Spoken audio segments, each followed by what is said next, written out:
Maka saya mengundang seluruh kader-kader terbaik bangsa ini masuklah ke politik. Agar politik kita diisi orang-orang yang cerdas, bukan orang-orang malas. Karena kesuksesan negara atau bangsa tadi sebenarnya by design ya, seperti yang tadi diceritakan Mas Romi ya.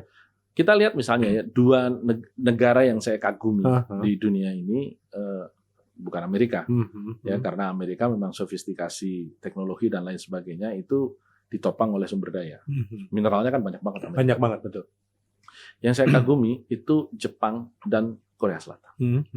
Mereka tidak punya sedikit pun sumber daya mineral, ya. Mereka tidak memiliki sumber daya finansial apapun, ya, jauh dengan Republik ini. Tetapi mereka memiliki kekuatan SDM yang luar biasa. Tidak harus pandai, tetapi konsistensi, kemudian ketepatan atas janji.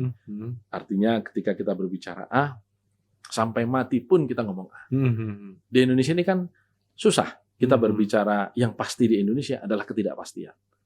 Ya, jadi ini menjadi persoalan serius saya kira ke depan terkait dengan ease of doing business di Indonesia yang indeksnya ternyata memang juga bukan semakin membaik, semakin menurun. Ya. Oke, tapi luar biasa sekali Mas Romi sempat mengundang ya kader-kader atau generasi terbaik bangsa lintas profesi untuk masuk ke politik. Apakah maksudnya politisi saat ini kurang mumpuni? Menurut saya, karena saya di DPR itu tidak-tidaknya mengalami 15-17 tahun lah ya. Jadi 3 periode ya?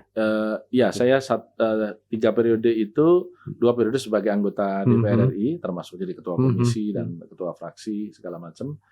Saya pernah menjadi staf khusus sebelum menjadi DPR RI, tenaga ahli di Komisi Perdagangan waktu itu.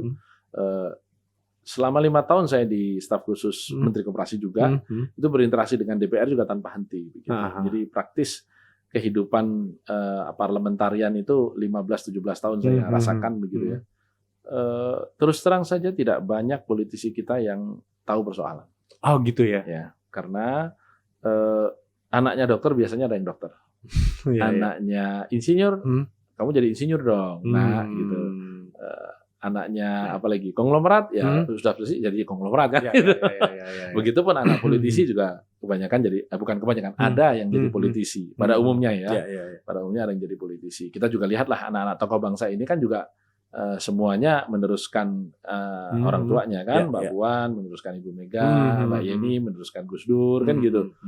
Sama, saya pun dulu almarhumah Ibu itu juga adalah ketua P3 di Jogja dan juga bendahara P3 di DPP begitu ya. Jadi ya kita rata-rata memang dari lahir itu sudah terbiasa dengan kehidupan politik. Nah, tetapi itu kan tidak mencerminkan kemampuan. Nah, karenanya bagus juga kalau Kang Demul merangsang ada salah seorang yang diminta untuk meneliti latar belakang pendidikan para anggota DPR RI. Kan CV-nya kan terbuka, bisa diakses kan? Bisa diakses, bisa dicek itu. Bukan rasis ya, tapi coba dicek itu kampusnya kampus-kampus bagus nggak gitu. Menarik juga, betul sih. Itu bisa jadi satu finding disertasi sendiri. Kalau misalnya kita kemudian akhirnya temukan, wah ternyata yang dari kampus-kampus bagus ya, kampus ternama cuma 10% misalnya begitu ya. Wah memang ada masalah dengan politik kita itu. Salah satu masalah besarnya itu adalah karena memang nggak pinter gitu politisinya. Itu saya kira kontribusi yang sangat signifikan. Karena misalnya saya aktif di grup alumni ya ITB gitu ya. Kalau teman-teman ngomel-ngomel, kenapa sih begini? Ulah bilang gitu. Masalah utamanya itu bukan di para politisi kita, masalahnya di kalian. Karena kalian cuma bisa ngomel. Harusnya kalian itu jadi caleg. Mau gitu. Ikutan gitu ya. Ikutan dong gitu. Konkret kalau mau mengubah. Jangan hanya bisa ngomel saja. Karena kalau mau melakukan perubahan itu dari dalam. Kalau mau perubahan dari luar namanya revolusi. Begitu. Saya selalu ingatkan mereka gitu. Jadi kalian ngomelin itu bagus buat mereka. Apa? Paling tidak mengurangi dosanya. Gitu. Kalian yang bertambah dosanya. Jadi jangan ngomel aja. Masuklah dan ubahlah gitu. Tapi kan kenyataannya yang masuk semuanya malah terubah dirinya, bukan mengubah. Itu menunjukkan bahwa perjuangan itu tidak akan pernah selesai dan tidak pernah berhenti. Gitu kan ya? Berjuang dalam politik itu proses, bukan hasil. Kadang berhasil, kadang tidak kan. Kita bertarung pun bisa terpilih, bisa tidak begitu.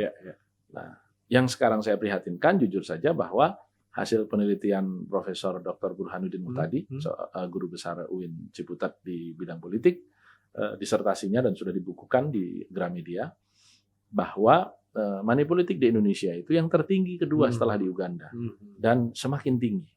Hari ini saya setiap hari menerima laporan teman-teman P3 di daerah, semuanya kader karena yang dihadapi itu pemilih yang sudahlah Mas, nggak usah banyak bicara visi misi, mau menyampaikan janji dan seterusnya. Kami butuh bukti, nah gitu. Jadi yang dicari betul-betul ya istilah saya itu Witing Tresno Jalaran Seko Cembanan Limo itu. Jadi nomor piro wani piro. Iya gitu itu ya. kenyataan hari ini. Dan bagi banyak kader-kader P3 yang memang mereka aktivis ya, mubalik, ustadz gitu ya, aktivis organisasi yang memang tidak punya banyak sangu, itu kerepotan betul menghadapi pertanyaan-pertanyaan dan tuntutan masyarakat yang seperti itu. Saat ini pun seperti itu. Saat ini pun sudah begitu.